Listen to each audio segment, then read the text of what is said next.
marché dans son sommeil? Du jour où Sa Majesté s'est mise en campagne, j'ai vu notre reine se lever de son lit, jeter sur elle sa chemise de nuit, ouvrir son secrétaire, prendre du papier, plier la feuille, écrire dessus et puis la relire, ensuite la cacheter, retourner au lit, mais tout cela dans un sommeil aussi profond que la mort. Dans ce lourd sommeil qu'il agite, hormis ses promenades et les diverses actions qu'elle accomplit, y a-t-il une chose que vous lui avez entendu dire? Ça, ce sont des choses que je refuse de répéter après elle. Ni à vous, ni même à personne. Je n'ai aucun témoin pour confirmer mes dires. Tenez, voyez, la voici qui vient.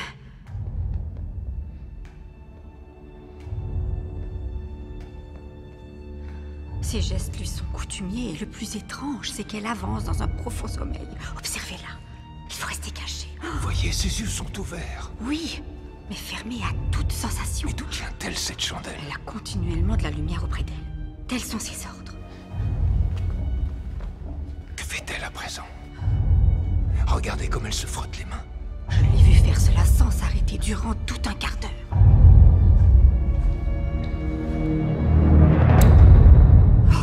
Que cette tâche parte! Écoutez-la, elle parle. Va-t'en! Tâche maudite! Va-t'en, te dis-je! Hein? 2. Mais alors...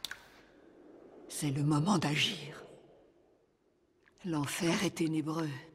Fille, mon doux seigneur, un soldat avoir peur? Pourquoi aurions-nous peur de qui le saurait dès lors que nul ne peut contester notre règne? Oui. Mais qui aurait pensé que le vieil homme eût en lui tant de sang? Le seigneur de Fife avait une femme. Aujourd'hui, où est-elle? Quoi? Oubliez cela, mon doux seigneur, oubliez cela. Oh, allons.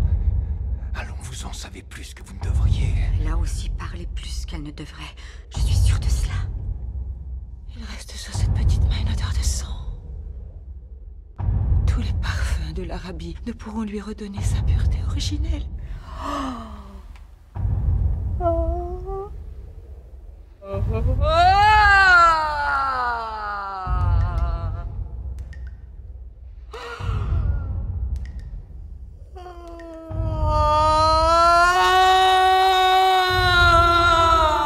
Quel soupir. Le cœur est douloureusement chargé. Cette maladie dépasse ma médecine. J'ai connu pourtant des gens qui marchaient dans leur sommeil et qui sont morts pieusement dans leur lit. Dieu... Que Dieu nous pardonne à tous. Lavez-vous les mains, mettez votre chemise de nuit. Ne soyez pas si pâle. Je vous le dis encore, Banquo est enterré. Il ne peut pas sortir de sa tombe. Des rumeurs noires sont dans l'air. Les actes contre nature procréent des troubles contre nature. Les âmes malades confessent leurs secrets à l'oreiller qui est sourd. Elle a besoin d'un prêtre plutôt que d'un médecin. Va-t-elle au lit maintenant? Directement. J'entends cogner au portail. Venez avec moi, venez. Tenez ma main. Donnez-moi la vôtre. Ce qui est fait ne peut être défait. Au lit. Au lit. Au lit. Au lit.